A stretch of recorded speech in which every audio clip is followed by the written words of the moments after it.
এখন আমরা এই অধ্যায়ের অঙ্ক করার জন্য কিছু গুরুত্বপূর্ণ সূত্র নিয়ে আলোচনা করব। প্রথমত ত্রিভুজ যদি পানির মুক্ততলের সাথে খাড়াভাবে অবস্থান করে, তাহলে আমরা ধরে নিলাম যে পানির মুক্ততল থেকে ত্রিভুজের উপরিতল পর্যন্ত গভীরতা h, আর ধরলাম ত্রিভুজের ভরকেন্দ্র এখানে, তাহলে এখান থেকে এই পর্যন্ত দূরত্ব হবে 2h/3, আর এখান থেকে এই পর্যন্ত দূরত্ব হবে 1/3 h, আর ত্রিভুজের গভীরতা হলো h। এক কথায় আমরা যখন ত্রিভুজের সরু প্রান্ত থেকে ভরকেন্দ্রের দিকে যাব, তখন অতিক্রান্ত গভীরতা হবে 2/3 h, আর যখন আমরা ত্রিভুজের মোটা অংশ থেকে ভরকেন্দ্রের দিকে যাব, তখন অতিক্রান্ত উচ্চতা হবে 1/3 h বা 1/3 h। তাহলে এই ক্ষেত্রে পানির মুক্ততল থেকে ভরকেন্দ্র পর্যন্ত গভীরতা কি হবে? এখান থেকে এতটুক, তার মানে h প্লাস 2/3 h। এর জন্য আমরা লিখলাম যে x bar equal to h plus 2/3 h। তারপরে এ হলো ত্রিভুজের ক্ষেত্রফল। ত্রিভুজের ক্ষেত্রফলের সূত্র হলো হাফ bh, আর IGA হলো ভরকেন্দ্র বরাবর মোমেন্ট অফ ইনার্শিয়া, তাহলে এটা সূত্র হলো bs³/36। তারপরে ত্রিভুজকে যদি আমরা পানির মুক্ততলের সাথে সমান্তরালে নেই বা উল্টোভাবে নেই, তাহলে এই ক্ষেত্রে ক্ষেত্রফল এবং ভরকেন্দ্র বরাবর মোমেন্ট অফ ইনার্শিয়া একই থাকবে, কিন্তু ভরকেন্দ্র পরিবর্তন হবে।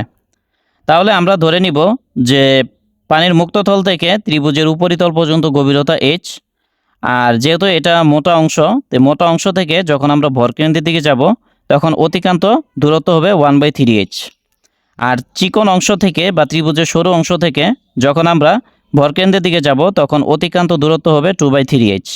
তাহলে পানির মুক্ততল থেকে ত্রিভুজের ভরকেন্দ্র পর্যন্ত গভীরতা বা উচ্চতা কি হবে? এখান থেকে এই পর্যন্ত h, আর এখান থেকে এই পর্যন্ত 1/3 h, তার মানে x bar equal to h plus 1/3 h। এখন আমরা বৃত্ত নিয়ে আলোচনা করব। তাহলে আমরা এখানে একটি বৃত্ত নিলাম।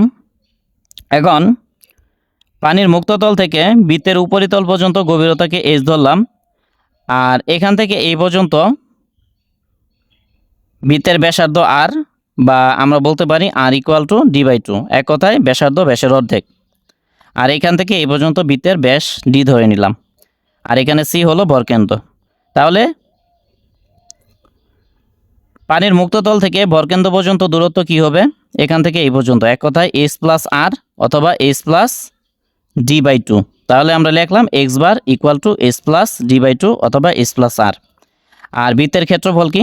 π/4 d² বা πr²। এখানে d হলো ব্যাস আর r হলো ব্যাসার্ধ।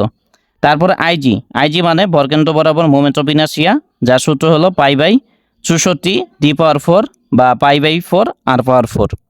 এক কথায় এখানে যদি ব্যাস বা ব্যাসার্ধ দেওয়া থাকে, তাহলে ব্যাসের জন্য এগুলা সূত্র আর ব্যাসার্ধর জন্য এগুলা সূত্র ব্যবহার করব। এখন আমরা আয়ত বা বর্গের জন্য সূত্র দেখব। তাহলে ধরে নিলাম যে পানির মুক্ততল থেকে আয়ত বা বর্গক্ষেত্রের উপরিতল পর্যন্ত গভীরতা h, গভীরতা d। তাহলে ভরকেন্দ্র ধরে নিলাম এখানে আছে, তাহলে এখান থেকে এই পর্যন্ত কি হবে? গভীরতার অর্ধেক, তার মানে d/2। তাহলে ভরকেন্দ্রের অবস্থান কি হবে? পানির মুক্ততল থেকে ভরকেন্দ্রের অবস্থান বা ভরকেন্দ্র পর্যন্ত দূরত্ব, এখান থেকে এই পর্যন্ত h, আর এখান থেকে এই পর্যন্ত d/2, তার মানে x bar equal to h plus d/2। আর ক্ষেত্রফলের সূত্র কি হবে? BD। তারপরে ভরকেন্দ্র বরাবর মোমেন্ট অফ ইনার্শিয়া হবে BD³/12।